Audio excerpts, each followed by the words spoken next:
Practice webinar series. We are delighted to host 3 guests today, John Frost, Sharon Chen, and Sebastian Dorr. You have received their bios, so I will briefly introduce them. Sharon Chen is a founding member of Ernst & Young Fintech team and the lead author of the Global Fintech Adaptation Index 2019. She drives global and regional fintech strategy and collaborates across the financial services ecosystem on fintech trends and policy development. She will join us in a couple of minutes. John Frost is a senior economist in the Innovation and Digital Economy Unit of the BIS. In this role, he conducts policy-oriented research on fintech and digital innovation. Previously, John worked at the Financial Stability Board and the Dutch Central Bank, among others. Welcome, John. Thank you. Sebastian Dorr has been working as an economist in the Innovation and Digital Economy Unit of the BIS as well. His research interests cover financial intermediation and macroeconomics, with a focus on how innovation affects the financial sector and the economy. He was awarded the European Economic Association's Young Economist Award, as well as the Young Innovators Award at the World Bank Forum. Congratulations again, Sebastian, and welcome. Hi. In today's session, we will be hearing about the recent publication titled The Fintech Gender Gap. It is an interesting paper. I encourage you to read it, if not already. Before I pass this over to Sebastian, I want to thank our funders, Global Affairs Canada, the Swedish SIDA, International Monetary Fund, Jersey Overseas Aid and Comic Relief, and USAID, without whom we couldn't achieve our global mission. Please use the Q&A tab to submit your questions. We will try to answer as many questions as we can. It is now my pleasure to hand over the session to Sebastian for his presentation. Enjoy the session, and over to you, Sebastian. Thank you. So let me see.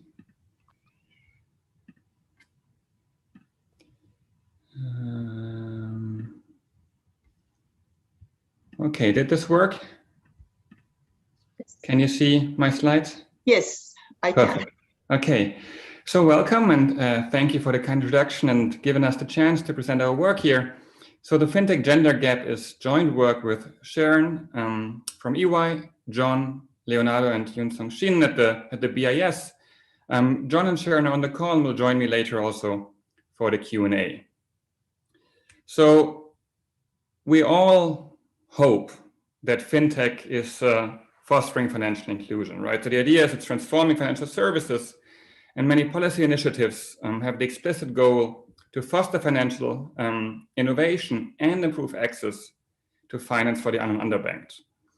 And so one big question is whether the fintech gap, whether fintech can close the gender gap in access to financial services. So we know from the World Bank data that around 72% of men globally have a bank account, but only 65% of women do. And so fintech promises, by using non-traditional data, machine learning, and other new technologies, to maybe overcome this challenge and hopefully narrow that gender gap. So what we want to know in this research paper is whether the use of fintech products and services differs between men and women. And so we will importantly distinguish between fintech products offered by fintech entrants and traditional financial institutions. And once we address this point, the next question we're asking is whether we can explain any observed differences in the use of fintech products, whether they center around privacy, economic benefits, or other attitudes toward technology. And to answer this question, the main data we're using is the EY Global Fintech Adoption Index from 2019. I'll give more detail in a bit, but basically it's a survey of around 27,000 adults in 28 countries, that is within each country representative by gender and age. And the survey asks detailed questions on the use and attitudes towards fintech. So the key finding in our paper is that men are more likely to use fintech products or services than women. And this is what you see in the graph here. So on average, 29% of male respondents say that they use fintech products or services by fintech entrants, and 21% of women say that they do. So that's an 8.4 gap in the average. And as you can see, the pattern is present in almost every individual country. So the red dots on the right side in the graph are the share of male respondents that use fintech in each country, and the black dots, the female respondents. And except for Peru and India, where the gap is very close, everywhere men report using fintech more. There's two outliers here, China and India. That's mostly explained by payments apps that are being used. Now, arguably, fintech products, cover different aspects from peer-to-peer loans to managing your money and so forth. But actually, when we look at different categories of fintech products, the gap is also there.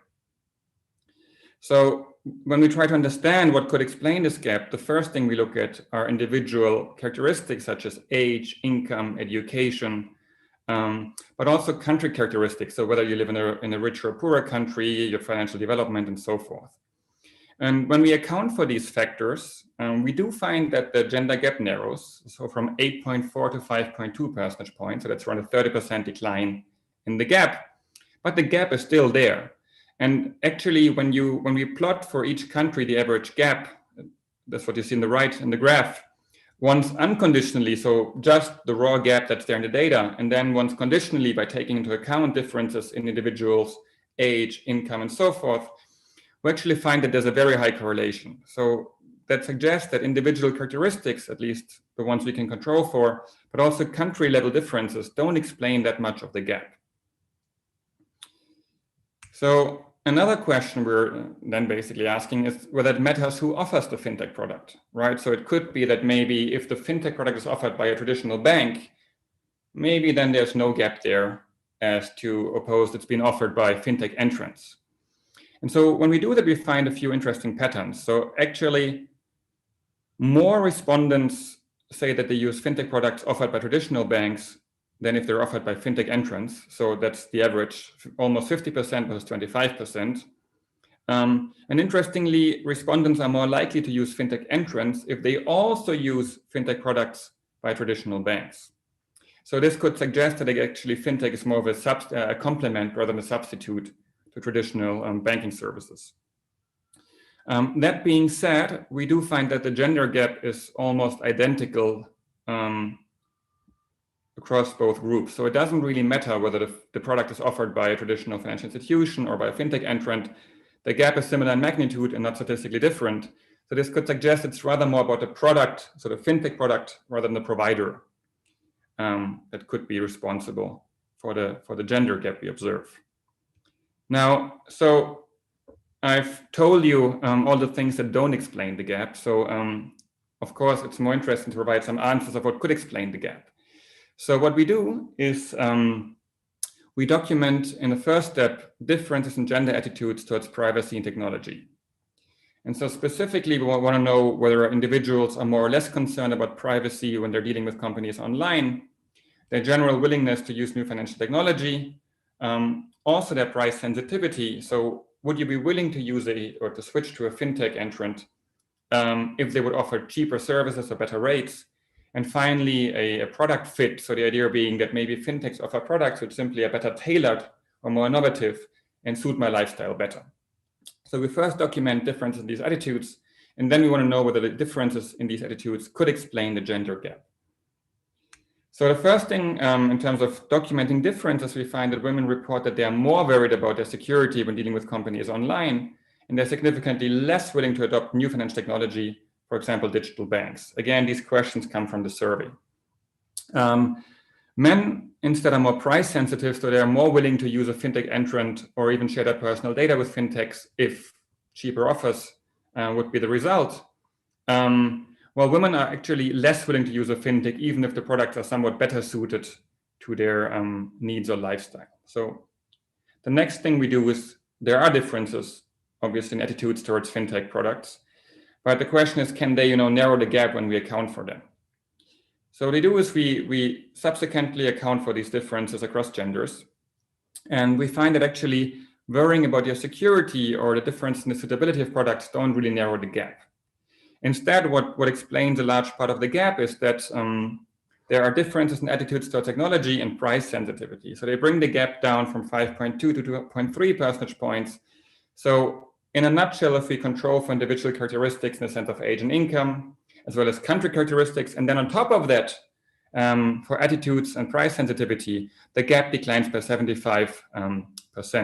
So that's a huge drop.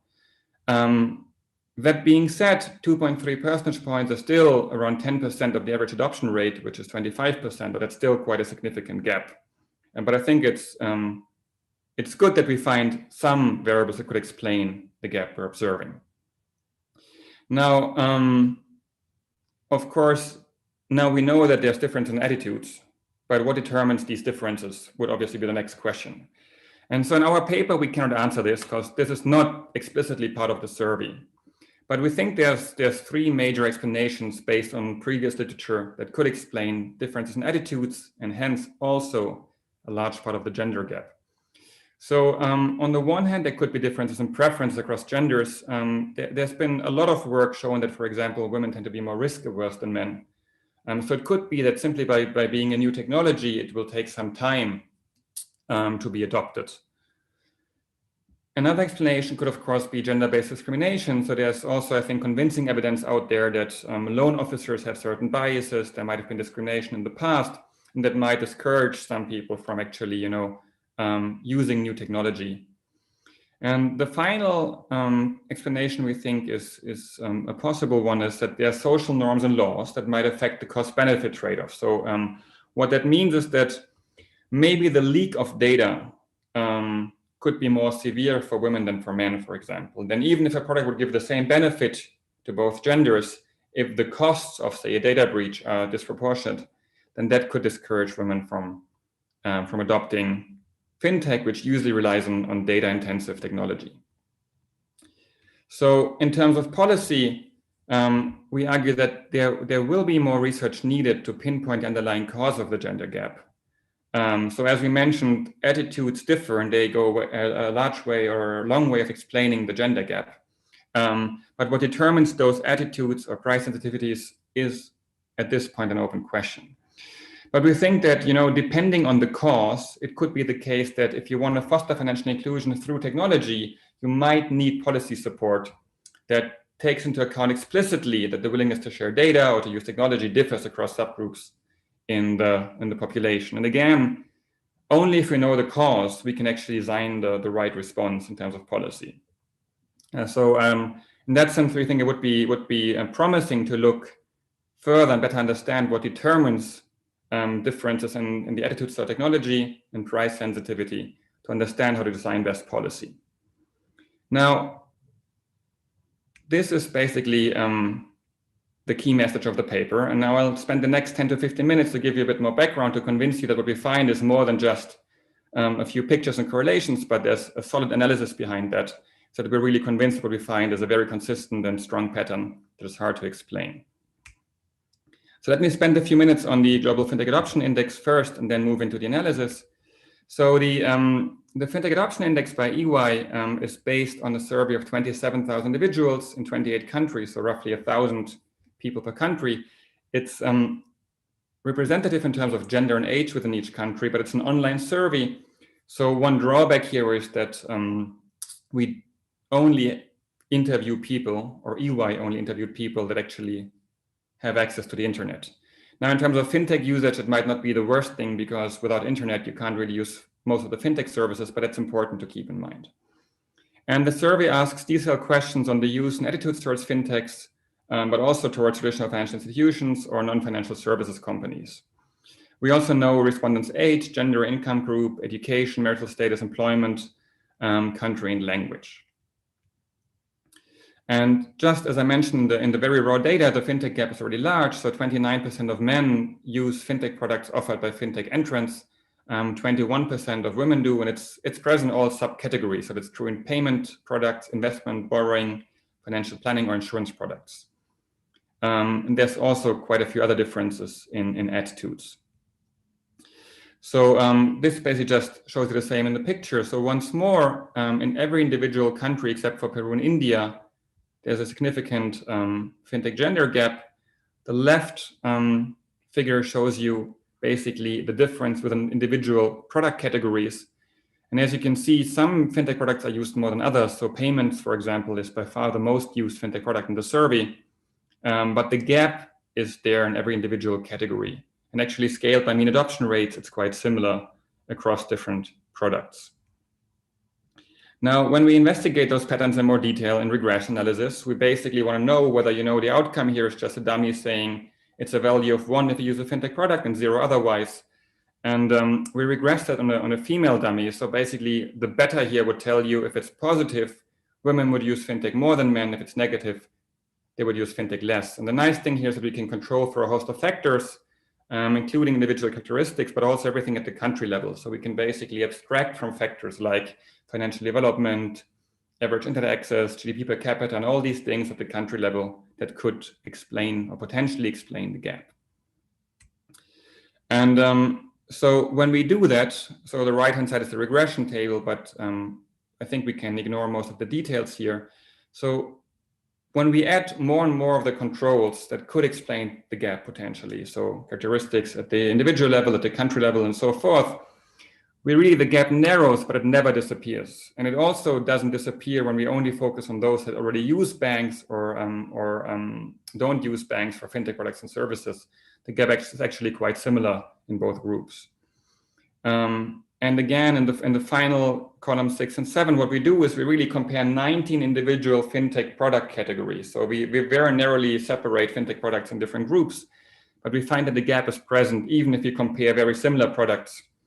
I mean, in principle, you could think that maybe for some reason, men only use payment fintechs and women only investment fintech products. And that could maybe explain the gap, but actually we show that that's not the case. The gap is there in very narrowly defined product categories, which we found quite striking. Similarly, when we compare fintech entrants and traditional FIs, again, controlling for all these factors that could confound our findings, if anything, the likelihood to use a fintech entrant is higher if you also use a traditional bank that offers fintech products and services. So again, we think this could be a sign that fintech is a complement to traditional banking services. That being said, when we control for all different factors, the gender gap is identical, statistically speaking, between whether it's offered by traditional banks or fintech entrants. That would be columns 5 and 6, the interaction coefficient for those of you interested in regression tables. So one interpretation of these results could be that the gap is not specific to who is offering the product, but rather that the products themselves matter. Okay, so we can't explain the gap, or we couldn't make the gap go away by forcing all fintechs to be bought up by banks. Not that we would want to do this, but it also wouldn't make sense to close the gap. So what could explain the gap? I already gave you a brief overview, but basically in the survey, we have quite a few questions on different attitudes. So one is about about security. The question reads, I worry about the security of my personal data when dealing with companies online. So we basically assign a dummy if a respondent says yes to that question. And then we do a first principle component analysis. So basically what we do is we take a bunch of questions which ask about similar things. So your willingness to adopt financial technology, to adapt products for cheaper offers, or because products or services would better fit your lifestyle. And then we just combine all these different questions into one common component. And then we want to know whether this component differs across genders. And indeed, we find that there's a significant difference across men and women. Again, female respondents tend to worry more about their security on average, but are less willing to adopt new financial technology. Women are also less price sensitive, so men are more willing to use a fintech entrant, but men are more willing to switch to a fintech if they offer better products and products better tailored to the respondent's lifestyle. Okay, and all these differences are quite strong and pronounced across genders. So the next thing we do is basically account for these factors directly in our regressions to understand how much of the gap they can explain. And so in that table, if you want, you can focus on columns 5 to 8. So basically, the coefficient on the dummy female indicates the size of the gap. So in column 5 would be minus 5.3 percentage points. And then we account for the variable about security. In column 6, we add technology, so attitudes and technology as a control. In column 7, we add price sensitivity. In column 8, we add the product fit. And what you see is that, so from column 5 to 6, and then again from 6 to 7, the coefficient declines on the female dummy by quite a bit, from 5.3 percentage points to 2.3 percentage points. Further adding the product fit doesn't really do much. So what this means is that attitudes towards technology and price sensitivity really could be factors explaining why this gap is there. But as I mentioned a few minutes ago, our survey doesn't allow us yet to determine what could explain differences in these attitudes. And I mentioned discrimination, could be preference, could be social norms. And we need more research to understand what is driving these differences in attitudes to inform policy. We perform a few further exercises in the paper. Let me skip that, I think, because I'm probably in the Q&A, some of these will come up. But so one thing I want to mention here towards the very end is that not only the dimension across genders matters, but also the trust in counterparty. So basically, who's providing the service. So in the survey, we did find that fintech entrants and traditional financial institutions offering fintech products exhibit a similar gap. But nonetheless, when we ask about the willingness to share data in exchange for better offers, there is a pecking order. So basically, in the survey, there are questions whether you would be willing to share your data for a better offer with either a traditional bank, a fintech, or a non-financial services company. So, for example, a big tech. And pretty consistently in most countries across the world, consumers are most willing to share their data with traditional banks, then with fintechs, and only then with big techs. So think of Amazon, Google, Tencent, and the like. Although, to be fair, definitions vary a bit across countries. So we think this is an interesting pattern to the extent that apparently, at least in terms of who you trust more or less, your counterparty matters. And here at the BIS, we have another work in the making, which should come out tomorrow around noon, where we use very good data, high quality survey data for the US, on US consumers, and we asked them basically, how much do you trust each counterparty to safely handle your data? And there's a very similar pattern. So they trust banks the most, traditional FIs, and they trust fintechs, but also government agencies to a similar extent, but less than banks. And they have far the least trust in big techs. So this pattern is really consistent. And interestingly, the survey was in September 2019. So we asked consumers about how COVID-19 has affected their willingness to share data. And there was, again, a very strong pattern that is varying to the extent that COVID-19 has exacerbated previous previous pecking orders, basically. So a quarter of respondents became less willing to share their data in general in response to COVID-19. But almost half of these were less willing to share their data with big techs. Okay, so the ones they trust the least to begin with, they became even less willing to share their data with. Traditional banks, on the other hand, so on the right-hand side would be the blue dots, see the lowest increase in distrust during COVID-19. And I mean, this obviously matters, right? We all have to rely on, I don't know, be it Zoom, be it remote work, be it online shopping. So we all rely more on data, but people became more concerned. They don't trust everybody equally. So in terms of like policy, I think it has quite interesting implications. But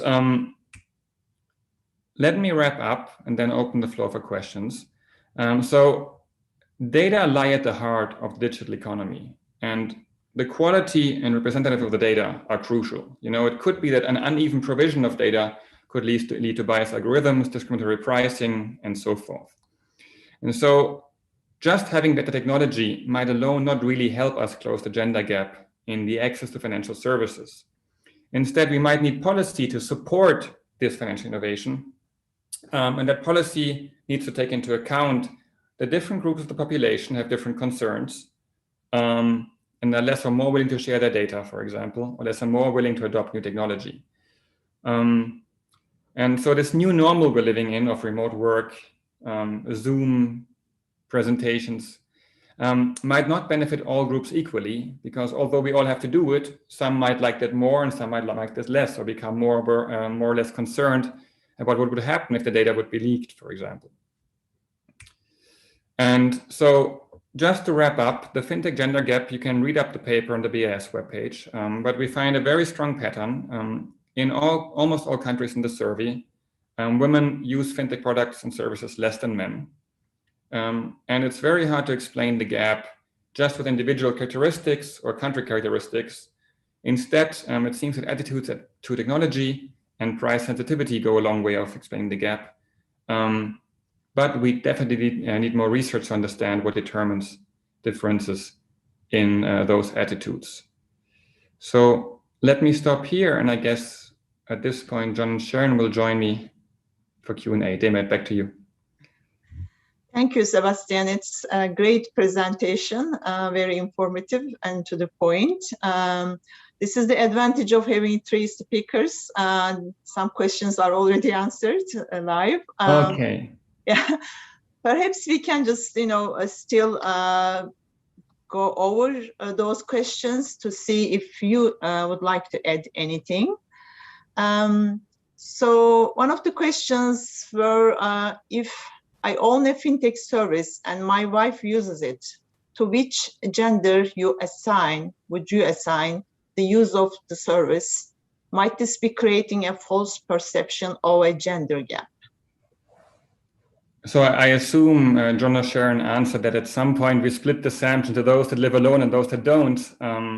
So I mean, it's true. In a household, we wouldn't know who's using the service. But if you focus on the respondents who are alone, in that sense, we find a similar gap. Okay, thank you very much. So Calvin is, okay, that's answered. So there's one question here. Sorry, if I could just cut in on that last question. Yeah. Okay. I do want to point out that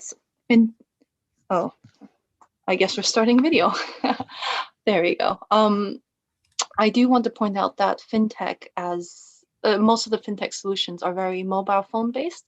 So in theory, you can share an account, and there are some, I guess, products that are designed to be shared between families or couples, but actually it's, as propositions, they're very individualistic. So it's possible that we're not seeing, what we're not seeing is if, in a traditional split of duties, women might be looking after childcare and men might be making financial decisions. So we might not see whether or not there's an indirect benefit of a woman whose husband is using a fintech product and saving on behalf of the household.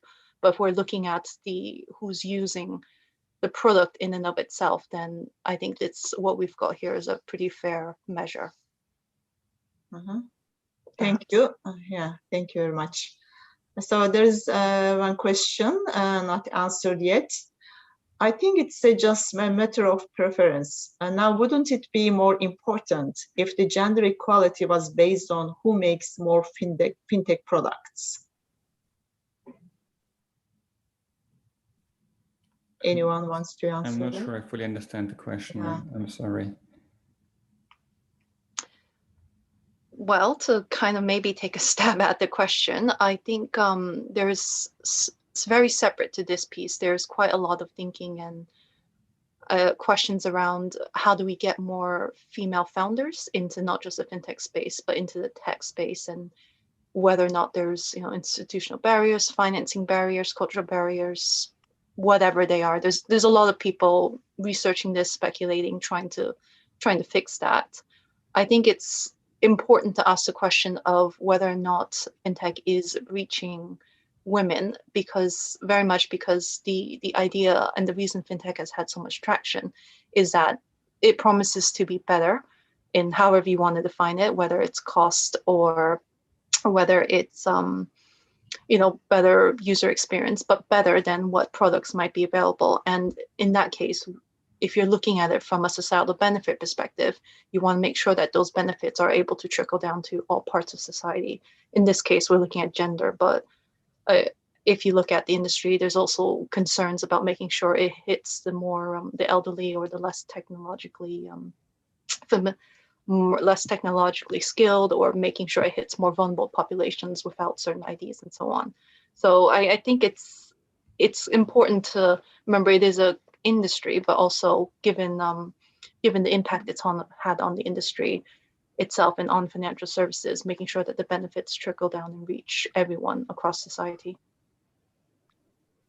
Thank you very much. Question. Okay, George is asking a question here. Interesting report and important contribution to an emerging focus on diversity and financial services. Did your analysis discover any similar results in InsurTech? John? So yeah, please go ahead, Sharon. I'll come in after you. I was going to say that our definition of fintech in this case covers insurtech, wealth tech, pay tech, kind of quite broad brush. There's, I think, 19 services we've included in there, and they cover, they touch upon what we think were the most popular and most available globally across all the consumer financial services products. So yes, it does cover insurtech. I don't think we've done the analysis to see if there's a difference between insurtech versus wealth tech versus, say, digital banking services. So we have found that there is a gender gap across each of the 19 services. So that includes insurtech. And I think that it's notable that a lot of the discussion on financial inclusion and the use of technology for financial inclusion, references the potential of insurtech solutions to help, small businesses, to help, women, for instance, with crop protection. There are a lot of these examples that we hear about that are very promising indeed. But at aggregate level, I think it is notable that we see a gender gap for the insurtech space as well. So it seems that at aggregate level, insurtech is not yet helping to close the gender gap. Although, to be fair, we don't know if it's bigger or smaller compared to other categories, so we didn't check that explicitly. So it could be that insurtech is still doing better relatively, but we didn't check that yet. But the gap is there, so in that sense, correct. Okay, thank you. While we are getting other questions, I have a question. Your survey sample consists of more advanced economies. Do you think there will be differences in your results if you work on some emerging market economies? Well, there's a number of emerging markets in there, and I will agree that they're not necessarily representative of all the, I guess, the different levels of development. But aside from the developed markets like the US and the UK and a lot of Western Europe, we did try to bring in markets like South Africa into the mix, and in this 2019 we included quite a lot of Latin America as a bit of I guess to try and represent some of what the interesting activity happening in that space. Okay, thank you.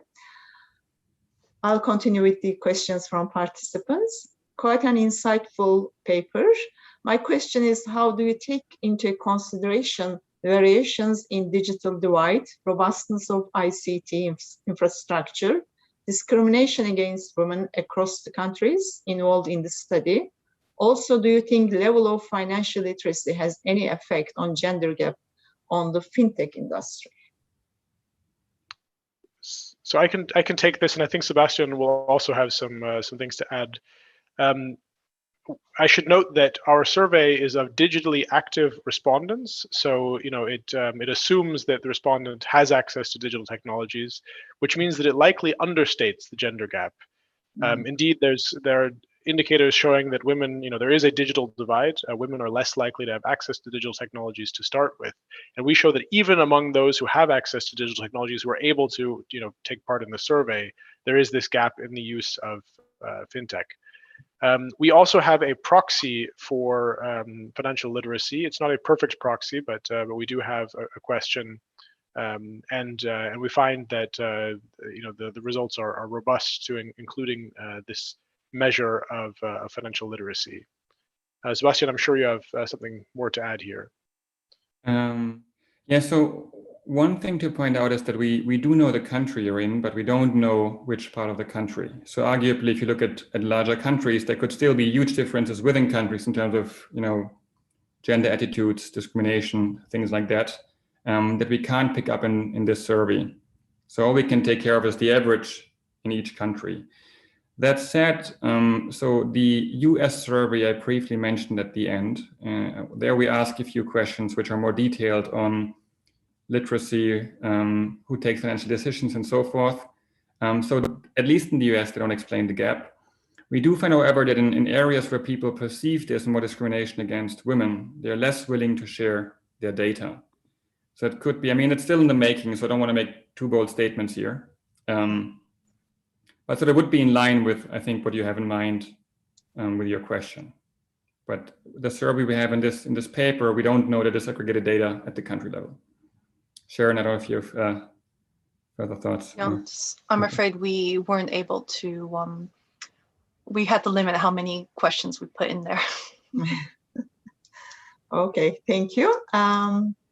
Next question. I have heard that self-service gas stations came into being because soccer moms prefer not to leave their cars when buying gas.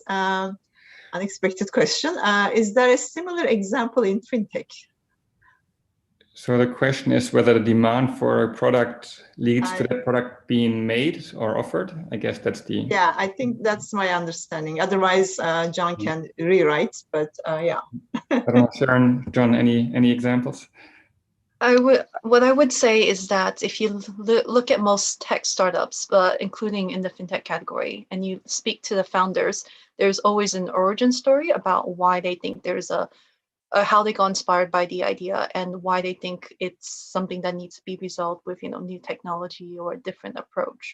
And that's everything from, some of, for example, if you speak to a founder of a remittances company, then they might be an immigrant themselves, or they might have had experience working with people of immigrants, and therefore that's been the inspiration for going off and starting what they do.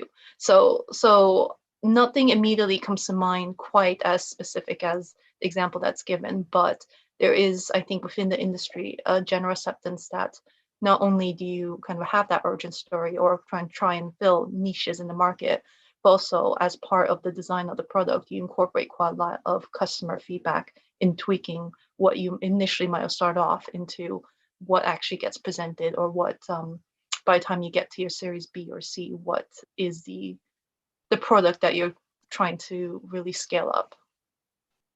Yeah, John, clarify the question. Whether there are any fintech products preferred by women. That's what he was trying to ask. Okay, I'd say that's quite broad brush, because I think that's when you start talking about when I venture into the category of intersectionality, because what women might want at age 50 might be very different from what someone in their early 20s might want, and also brings into very specifically into their needs and to their goals. One thing we are seeing is that products that are specifically targeted at women do try to overcome some of that literacy points, tends to be a bit more social, builds communities and networks. Those are all approaches that a lot of fintech startups have adopted to try and reach more women as their customer base. Okay. So that must be a good answer, because he thanked already. Thank you for the question, John. And so we have 2 questions from Carol, I think. First, do you have any plans to conduct more research to look at those without access to technology? Are you pursuing further research in this area? I don't know, John, if you want to make a CBDC example on offline CBDC, but please go ahead if you have any ideas. Sure. So one of the issues with doing research on financial inclusion, and particularly for people who are not digitally active, of course, it becomes much more difficult to collect data.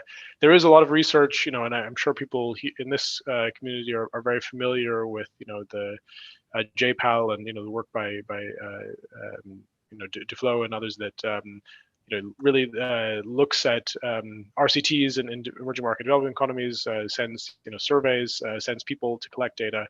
A lot of what we do is based on digital digital data sources, which where it's by definition a bit more difficult to reach people without access to technology. So this study, I mentioned that by construction we only have information on digitally active respondents. Of course, we're not able here to get information on people who don't have access to digital technologies. But the point that Sebastian was mentioning is that there is a lot of research on how digital technologies can be made more inclusive. And I think that one interesting example is in the central bank digital currency research. There's a lot of discussion about how central bank digital currencies can be constructed to be inclusive. It can be used for offline payments. So even for individuals who don't have access to a smartphone or even a feature phone. So there are, in China, for instance, the People's Bank of China is looking at interfaces, including prepaid cards and other means for offline payments. And I think there are a lot of Bank of Canada staff have written about universal access devices. So these are very low cost devices that would be just for payments in central bank digital currencies. And these are specifically meant to allow for digital payments by people who don't have access to a smartphone or feature phone, or who might not be comfortable using it for payments. And I think that that's a really important area, particularly in light of the groups that are most vulnerable and least likely to have access to digital payments currently. Think about the homeless, think about migrants, visually impaired people, so different, more vulnerable populations. So yeah, I think this is a very important area of research. We don't have good data sets on these populations, but certainly we're following what's being discussed here and the technological solutions that are meant to cater to these specific segments. Okay, thank you. I do have another question. So based on the, I read the paper, it's really interesting. And if the differences in adaptation rates for fintech products are based on the differences in hardware preferences, behavioral thing mainly, then the scope for interventions through policy would be limited, I understand.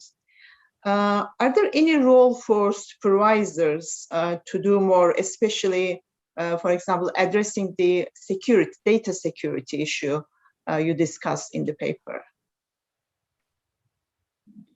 I mean, so the example of, for example, worries about concerns about your data being leaked. So I think even if preferences would determine that, and we would abstract that, even given the same risk, for some reason women think it's much more harmful, I don't think there's such a thing as, too little risk of my data being abused, maybe. So I think we can probably, as a supervisor regulator, adopt a stringent standard on data privacy laws that certainly wouldn't harm men, but still, even if preferences are the difference, could encourage women to use more fintech products and services. So that would be my take. I don't know if Sharon or John have more to add, but it would be one example, I think, where clearly regulation and supervision could help. Okay, thank you. Well, I do think that when you talk about preferences, that's quite cultural, social as well. And so I do think, regulators, people in positions of authority do have or can play a role in normalizing certain behaviors, which I admit is long-term and a lot more indirect, but there are definitely things that can be done to not just, I suppose, set the standards, but to encourage to make certain practices, or whether at the consumer side or at the business side, just common, and make people more familiar. And once you've got that, you've passed that familiarity barrier, you pass the understanding barrier, then you will naturally see more uptake of whatever product you're talking about. John, anything to add? Nothing to add. Okay, thank you very much. I saw a question, but it disappeared. I believe it's answered already. It was actually related to my earlier question. So David, if I may make one quick comment, also in response to what Carol wrote about Sure. the gas station. So Yes, I was think about to read it. Yes, thank you. I think three of Please. those questions center on what Sharon briefly touched upon, that, that there might be, I don't think we're missing that thing because there's research on that, but there's solid evidence that, there's fewer female founders in fintech than male founders. So to the extent that you think that maybe, female founders know better what female customers would want, and that's an argument often made, then certainly you could wonder whether there's any market failure preventing female founders from getting enough funding to start their fintechs. I think we're aware of the problem with all the good research, but I don't know if we have found a definite answer of why there are so few female founded fintechs. Maybe Sharon knows more about that, but I think that thing you brought up kind of like gets at the heart of this, right? I mean, if there's demand for products, we need to know about that. Somebody needs to create a product. Maybe, there could be a disconnect here. Well, I won't touch upon why there isn't enough female founders, because I think that's another 5-10 papers, even if we manage to get that research done. But I will say that it's worth remembering that this paper it was very much designed to be a global survey. And so in the questions we put together, in the way we've, the methodology that we designed, the idea was to be able to have a benchmark that you can then compare actually very different countries, and then be able to say, well, this we use the same approach for each country, and therefore you might have to there are limitations of countries that you may or may not be able to factor, as you've picked up on, or some of the questions have picked up on, but the whole idea was to have a global benchmark. Whereas I think some of these questions about where there are gaps, where why might women in one country be more willing to share data or not, all of that, I think there are interesting questions, there are interesting case studies if you dive into specific countries about what's happening. So what might be seen as a need for women in India is not necessarily a need for women in the US or in Switzerland, and therefore it wouldn't necessarily be covered in our survey. But then if you go and look at what products are available in the market, you'll see that variability in products from country to country. Thank you. So Calvin mentioned the question again, so perhaps the response wasn't clear. The focus of my earlier questions were around whether men or women are better at understanding the risks around fintech products in advanced economies. Maybe men need more financial education. What do you think? Could well be. Okay. I can give the anecdotal industry view, because I won't be able to necessarily point to specific academic studies. But if you speak to, for example, the people who run investment apps or who run investment businesses, the trend that they tend to pick up on is, I think women feel like they need to have more knowledge than men before they are comfortable with making certain decisions. And then I think, and this is obviously very anecdotal and kind of very broad brush, but men also tend to be much more comfortable with taking risks compared to women. So there is an element of, I guess, at the decision, and also the way the decision or the information is portrayed to them. And both things are things that fintechs have done to remedy. So there's some very good products in the market that have been trying to bring in behavioral analytics and gamifying experiences to help people understand their risk level, rather than just saying I'm comfortable losing X amount. And then there's also other apps that really focus on helping people understand the literacy, and they're not necessarily targeted towards men or women in particular, but the people who run the apps have very much commented they have noticed differences in how female versus male customers engage with those apps. I mean, if I may add one academic reference here, John, there's this fantastically titled paper, now outdated, titled Boys Will Be Boys, and Gender Overconfidence in Common Stock Investment. And what they show is that men are very overconfident, they trade way too much, and actually make net returns that are negative at times. So if you think, okay, fintech, maybe men use lots of cryptocurrency, that obviously would be lots of fintech use, but not necessarily socially optimal. So, I mean, that's not what we're saying in the paper, but obviously it could be the case that, I mean, if you're very risk seeking, then that needn't be the optimal outcome from a societal perspective. that everybody's using products we don't know yet. Yeah, absolutely. And just to add to that, there is literature as well showing differences in risk aversion. Women tend to be more risk averse, and so it could. And getting to the point that Sebastian mentioned earlier, I mean, there are legitimate concerns around data breaches, around there in some cases there's a lack of regulation of new products and services. So there may well be a case for educating people about some of the risks that they face and making sure that they are aware of the risks of dealing with companies online, of using digital products, and that they are able to protect themselves against those risks. There's probably also a case for regulation, particularly of data use. Regulations like GDPR in the European Union, I think, are being replicated in other jurisdictions around the world. So there is very much, I think, a need for actions here. And I think that one thing that we've also seen in other work is that people tend to worry about issues when they've had an experience with them themselves. When people have experienced a data breach, they're more likely to worry about data breaches. When people have, potentially been subject to discrimination, they may be more worried about discrimination going forward. So it's better to educate people about these things perhaps in advance than allowing these incidents to happen and having them worry afterward. But yeah, again, this is, I think, a role for public policy. Actually, if I may add a stat from the index, where we asked, at one point we asked the respondents, who do they rely on to help with financial decisions? Over a third of women say that they rely on family and friends and colleagues, so they consult essentially, whereas I think about 20% of men say that they don't rely on anyone. They just, and that anyone includes not just friends and family and professional advisors, but also even online and offline tools or government institutions or relationships that they may have or their own individual research.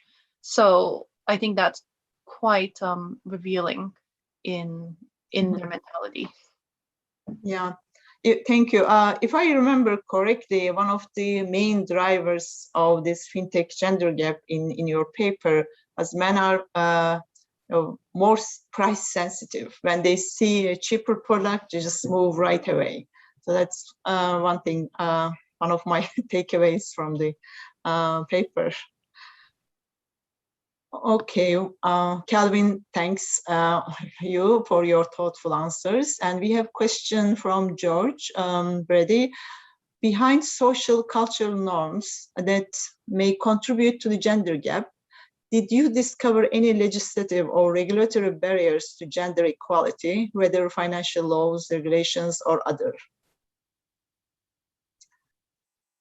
So this is a great question, and I think that one thing that we should say at the outset is, as Sebastian mentioned, the country level characteristics actually don't play that large of a role in explaining the gender gap. So that was something that kind of surprised us. But there are, of course, very large differences. Some countries have enshrined gender differences in legislation. There's a great paper by Marie Hyland, Simeon Jankov, and Penelope Goldberg on gendered laws and women in the workforce. They make available, this is in AER Insights, they make available indicators on gendered laws and basically on gender discrimination, in legal frameworks. And it's clear, there are a number of countries around the world that still have differential treatment of men and women in a number of laws, from voting to labor markets to all sorts of civil protections. So that is very important. That could, of course, have a role. And first pillar pension rules, which you mentioned here, I mean, this could, of course, also have a role in the use of fintech. But what we found is that, at least in our survey and for the data we have access to, that this didn't seem to be a key driver of the gender gap that we found. And it's notable that even in relatively egalitarian countries, we still see a gender gap in the use of fintech. I would also venture that it's hard to, I suppose, say here is the type of policy that does or does not play a role because each country is different. I mean, if you to an earlier question about where there might be gaps in market, if for example, in the UK, most of the fintech products will be very dependent on having some form of identity and some sort of financial history to start with. And I say most, there are obviously exceptions, but the majority of that, if you look at the payments providers, or if you look at some of the investment companies, you need at least some form of, if not ID or bank account, or even a Facebook profile to help with your credit scoring. So that's your ability to tap into those products in the UK or in the US will depend on you having some element of establishing yourself. Whereas in other countries, like some of the more developing ones, where there isn't necessarily that specific requirement, there's a feeling that if you have a mobile phone, then that's all you need. You don't need to worry about having a bank account. And instead the fintech will come in and be your bank account. So it's hard to say that this one legislation will specifically help women, because what we've seen is that fintech will come in and try and fill that gap and work around the legislation, or work around what's already happening at the ground level, rather than treating each country specifically the same. Okay, thank you very much. I think we answered almost more than 20 questions. This is a record. Thank you so much, including my questions. I think we answered 21, and seems like everybody is happy with the responses. No follow-up questions. I would like to thank you, Sebastian, John, and Sharon very much, and participants, and asking questions, making it more enjoyable for us this morning or afternoon or evening in your case. Thank you for joining us today. We will stay on the line with the Community of Practice members to continue our meeting, which will be closed to public. And thank you again, and stay tuned for our next webinars. Thank you.